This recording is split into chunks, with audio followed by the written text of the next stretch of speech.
Assalamualaikum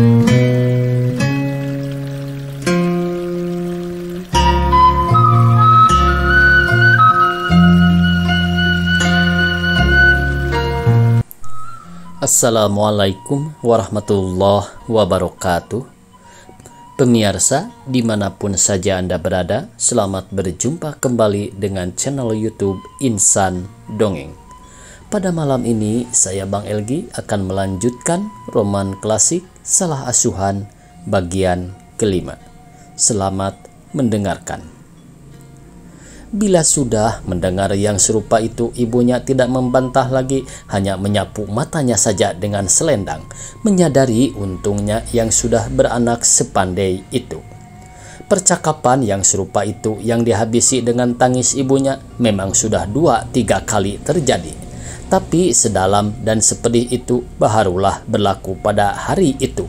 Ibunya sudah berasa bahwa akan menyedihkan hati saja bila ia memperkatakan yang sulit-sulit dengan anaknya.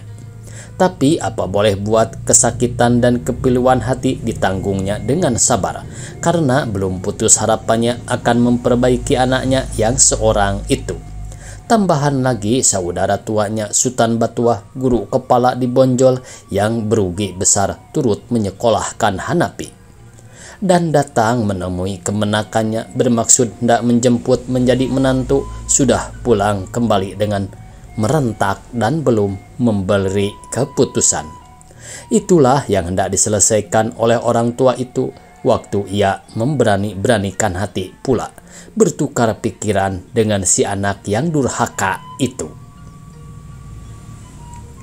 Jauhlah daripada kira-kiranya bahwa anaknya akan sampai sekadar itu berhandai-handai dengan ibunya sendiri, meskipun ibunya hanya orang buruk dari kampung.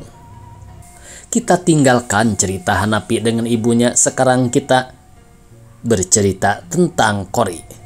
Semalam malam itu Kori tidak merasai tidur nyenyak. Setiap saat ia bertanya dalam hatinya, cintakah ia pada Hanapi? Tapi senantiasa didengarnya pula sahutan, "Oh, anak Belanda dengan orang Melayu, bagaimana boleh jadi?"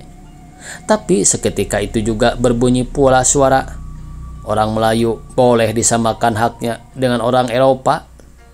Lalu diharapkan ke muka angan-angannya akan diri Hanapi, lahir dan batin rupanya molek. Kulitnya tidaklah hitam bagai Bumi Putra kebanyakan. Hanapi sendiri benci pada bangsanya.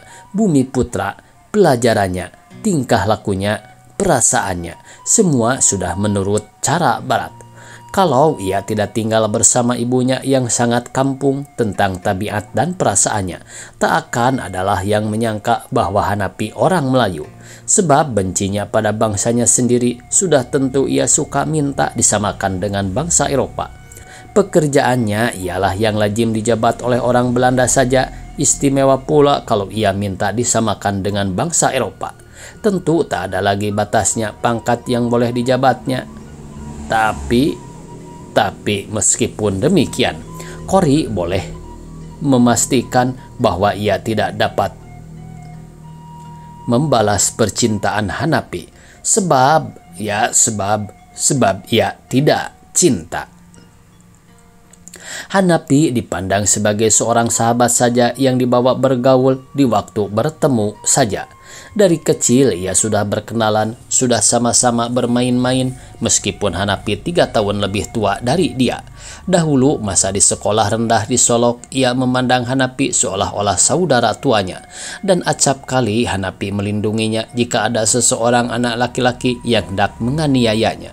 Waktu ia datang ke Betawi, masih mendapati Hanapi di kota itu. 6 bulan sesudah itu, barulah Hanapi pulang ke Sumatera Barat. Tapi dalam 6 bulan itu hanya 2-3 kali ia berjumpa dengan kawan itu, sedang selama di asrama Salemba tidak pula berkirim-kirim surat dengan dia, hanya tiap-tiap vakansi mereka bertemu di Solok. Sedang pergaulan tetap cara biasa sebagai kakak dengan adik.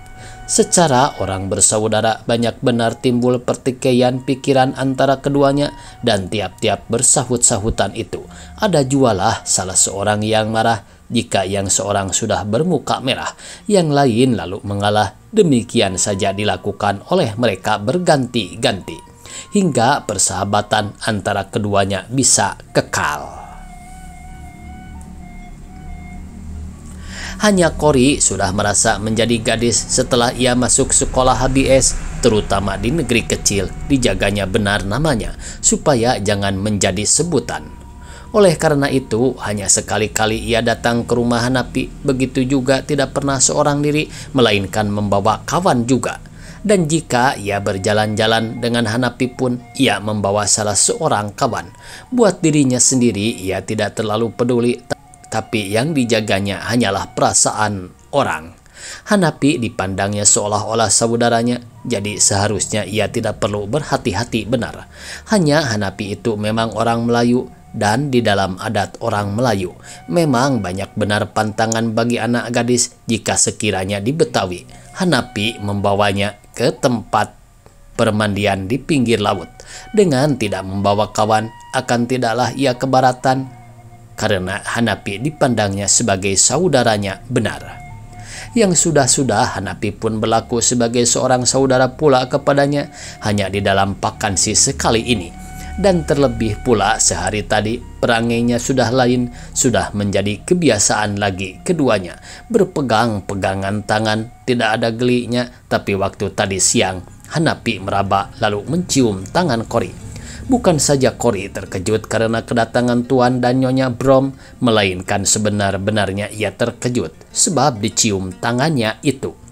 Dan itu pun sudah luar biasa, karena antara kakak dengan adik tak usahlah terkejut pasal bercium-ciuman tangan itu.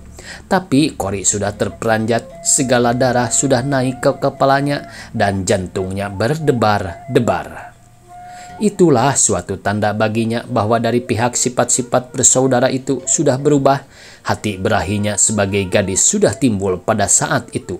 Dan mulai dari itu yakinlah ia akan bahasa percampuran laki-laki dengan perempuan.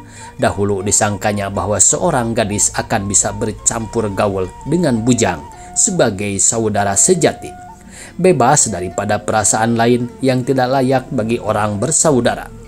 Persahabatan yang suci antara gadis dengan bujang disangkanya boleh berlaku dengan sesuci-sucinya. Jika ia bergaul dengan bujang-bujang, maka disangkanyalah adalah ia bergaul dengan sahabat yang tidak memandang dia sebagai perempuannya, melainkan sebagai sahabat saja, serupa dengan kepada sahabat laki-laki.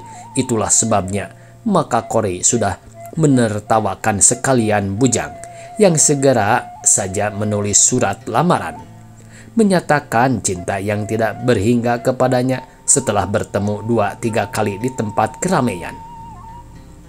Laku serupa itu jauh daripada menimbulkan berahi si gadis itu, melainkan menimbulkan bencinya, hingga inginlah ia hendak mempermain-mainkan orang yang serupa itu. Dalam persangkaan Cory, pergaulannya dengan Hanapi selama ini hanya dibangunkan di atas rasa persahabatan dan persaudaraan saja. Memang sayanglah ia pada Hanapi, tapi sebagai sayang kepada saudara. Tapi nyatalah bahwa perasaan dari kedua belah pihak sudah berubah. Hanapi sudah cinta padanya, bukan lagi sebagai kepada adiknya, melainkan sebagai kepada seorang perempuan yang dikehendakinya buat menjadi istrinya. Perasaan Cory terhadap kepadanya sudah berubah pula. Tapi cintakah ia pada Hanapi? Itulah suatu pertanyaan besar yang sedang membimbangkan hatinya, yang mengganggu kesenangannya sampai ke tempat tidurnya. Senantiasa wajah Hanapi sudah terbayang-bayang dalam pandangannya, meskipun ia memicingkan mata. Meskipun perangi Hanapi sudah kebelanda-belandaan, tapi adalah juga sifat ketimuran yang belum hilang sama sekali padanya, yaitu malu-malu sopan orang timur masih ada di kampungnya. Dan sifat inilah yang menarik hati si gadis itu. Sejurus lamanya termenunglah Cory, maka dihitungnya pada buah baju kimononya seolah-olah meramal-ramali. Cinta, tidak, cinta, tidak, cinta, stop. 5 bilangan buah kimono kesudahannya jatuh pada cinta. Oh, kata Kori, tentu saja disudahi cinta, karena buah kimono itu memang 5. Sekiranya aku mulai dengan tidak, tentu tidak pula kesudahannya. Ketika itu terdengar suara toke di atap rumah. Hah? Kata Kori pula dalam hatinya. Toke itu jarang bohongnya. Mari kita lihat. Tidak, toke. Cinta, toke. Tidak, toke. Cinta, toke. Tidak, toke. Cinta. Oh, toke celaka. Biasanya berbunyi 5 kali, sekarang 6. Pendeknya aku tak cinta pada si Hanapi si gila. Bah, orang Melayu, kata Kori dalam hatinya. Kori mencoba menghilangkan segala kenang-kenangan yang berhubungan dengan Hanapi. Kepalanya sudah berasa berat, telinga mendesing-desing. Sejurus lamanya terlayanglah ia lalu tertidur. Seketika wajah Hanapi sudah nampak pula di mukanya sambil senyum simpul dengan sapanya. Kori sudah diganggu oleh mimpi yang bukan-bukan. Rasanya Hanapi meninggalkan dia pergi mengembara ke negeri jauh. Maka pada saat perceraian, menjeritlah Kori sekuat-kuatnya menyeru nama Hanapi kekasihnya. Kori, Kori, Kori, kata suara ayahnya di muka pintu kamarnya. Engkau bermimpi, Sadarlah. Bukan buatan, sungut Kori demi ia sadar dan mengingat akan mimpinya. Oh, ia Kori Debuse akan menjerit bila bercerai dengan Hanapi, orang Melayu. Oh, apakah sangka ayahnya kalau mendengar seruan Hanapi itu? Seketika itu timbullah gundah gulananya yang tidak terkira-kira mengingatkan keadaan Hanapi. Ia menyalahkan orang itu karena sudah membimbangkan pikirannya, dipandangnya sebagai saudara benar dari kecilnya, dipercayakannya dirinya kepada saudara itu. Sekarang inilah jadinya. Tidak patut Hanapi menggoyangkan hatinya sampai serupa itu, merusakkan kesenangannya sama sekali. Jika ia esok datang ke rumah Hanapi, antara seorang dengan seorang, hendak dinyatakannya kemasgulan hatinya tentang itu. Ia hendak berkata kepada Hanapi, tidak patutlah Hanapi merusakkan kepercayaan Kori yang diberikan selama ini kepadanya. Tidak layak mempergunakan kelemahan anak gadis buat mencapai maksudnya. Tapi dibalik-balik pula dipikirkan, kalau Kori sendiri tidak cinta kepadanya, apakah yang buat disusahkan? Kalau ia memang tidak cinta, dengan sepatah kata ia dapat mencegah segala gangguan itu, dan amanlah pula dalam hatinya. Ya, memang sesungguhnya ia tidak cinta pada Hanapi, dan hal itu hendak diceritakannya esok petang dengan selesai, dengan pendek, supaya Hanapi mengetahui benar-benar bahwa ia tidak usah mengharap-harap lagi. Tapi kasihan kalau diceritakan pula sekalian itu. Alangkah sedih hati Hanapi. Tali persaudaraan yang sekian teguhnya ditimbulkan dari zaman masih kanak-kanak tentu akan putus. Dalam memikirkan yang serupa itu, ia sudah bangkit dari berbaring lalu membukakan pintu kamarnya. Oh, Pak, demikian ia berkata kepada ayahnya yang masuk ke dalam kamarnya. Tadi Kori sangat riang di tempat bermain tenis. Hanapi sudah mempertakut-takuti dengan keluang yang banyak bergantung di pohon ketapang di tempat itu. Oh, Pak, demikian ia berkata kepada ayahnya yang masuk ke dalam kamarnya. Tadi Kori sangat riang di tempat bermain tenis. Hanapi sudah mempertakut-takuti dengan keluang yang banyak bergantung di pohon ketapang di tempat itu, dan jatuh seekor karena ditembak oleh seorang anak dengan senapan angin. Keriuhan yang tadi siang sampai terbawa ke dalam mimpiku, Pak. Tuan Debuse melihat dengan bimbang pada air muka anaknya yang merah-merah padam itu. Engkau sangat gembira, Kori, Rupanya seluruh urat sarafmu sedang tergoyang. Minumlah 1 tablet Bromorural. Marilah papa ambilkan, kata ayahnya Cory. Sejurus lamanya Tuan Debuse meninggalkan anaknya, lalu datang kembali membawa sebuah botol kecil di tangannya. Setelah dikeluarkannya sebuah tablet, maka dituangkannya air dingin dari karab ke dalam gelas yang ada di meja toilet. Lalu diberikannya air dan tablet itu kepada anaknya. Telanlah ini anakku, segera juga darahmu akan surut, tidurmu akan nyenyak, selamat malam. Dengan cepat Cory menurut ayahnya lalu berbaring tidur kembali. Pukul 4 sudah berbunyi. Tidak lama antaranya tidur nyenyaklah ia. Hanapi pun tak hilang-hilang juga dari kenang-kenangannya. Di dalam tidur nyenyak itu bermimpilah ia bahwa ia sudah meramal-ramal pula dari setrip kelambu yang ada pada tumpukan kakinya. Setrip itu antara 20 cm renggangnya. Jadi banyak sekali bilangannya. Rasanya ia sudah mulai menghitung dari tidak. Karena ia sesungguhnya tidak cinta, tidak cinta, tidak cinta, tidak. Akhirnya jatuh kepada cinta juga. Sangat masgul hatinya setelah ia sadar dari tidurnya, melihat matahari sudah tinggi, dan teringatlah ia akan mimpinya itu. Oh, mimpi itu bohong, katanya, sambil memperbaiki kain selimutnya seolah-olah hendak menyambung tidur, meskipun pukul 7 sudah lama terdengar berbunyi. Maka memandanglah ia ke kelambu yang ada pada tumpukan kakinya. Banyak benar setrip-setrip itu, lebih dari 30. Mari dicoba-coba buat penghabisan. Hanapi dimulai dengan tidak setuju dengan keadaan yang sebenarnya. Tidak cinta, tidak cinta. 30 kali berganti-ganti antara tidak dengan cinta. Kebetulan pada strip yang merapat benar pada tiang tempat tidur, berganti pula lah bilangan itu dengan cinta. Sekarang kita ceritakan lagi, Cory. Barangkali aku kena guna-guna, kata Cory sambil merentak bangkit dari tidurnya.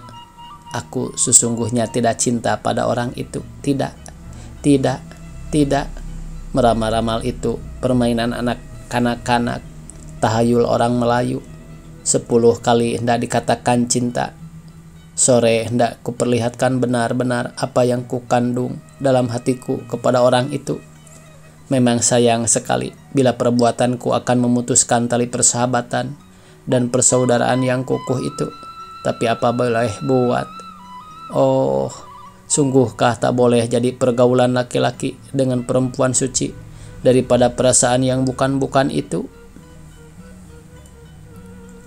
Yang sangat dimaskulkan pada Hanapi ialah karena ia laki-laki yang pertama kali dapat menimbulkan gelombang yang sehebat itu di dalam kalebunya, sehingga urat-urat sarafnya sudah tergoncang, tidur tak lelap, sedang makan pun sudah tak enak. Tapi sementara itu gusar pula lah ia pada dirinya sendiri karena waktu menjelang pukul 5 itu berasa amat panjang olehnya, hingga ia hampir-hampir tak sabar menantikan hari petang. Tentulah aku ingin buru-buru hendak menyatakan perasaanku kepadanya, buat menyurutkan hatinya, jangan sampai berharap-harap. Demikian Cory sudah memberi keterangan atas halnya tidak sabar menanti hari petang itu. Lebih dari itu tidak, mustahil aku resah menantikan waktu. Sekadar buat berpandangan dengan dia saja, mustahil. Dan sehari-harian itu sudah pula ia melakukan sesuatu buatan yang tidak pula dapat diterangkannya apa sebabnya. Maka ia berbuat demikian. Peti tempat menaruh surat-surat lamaran dari yang gila-gila di Betawi sudah dikeluarkannya dari taruhan. Lalu dibawanya sekalian surat-surat itu ke dapur dan dibakarnya sambil tersenyum. Berkatalah ia dalam hatinya, "Nah, mudah-mudahan malam ini mereka akan mendapat ilham kemana jalannya surat-surat mereka itu, supaya jangan membuang-buang perangko juga." Bersambung. Billahi taufiq wal hidayah. Wassalamualaikum warahmatullahi wabarakatuh.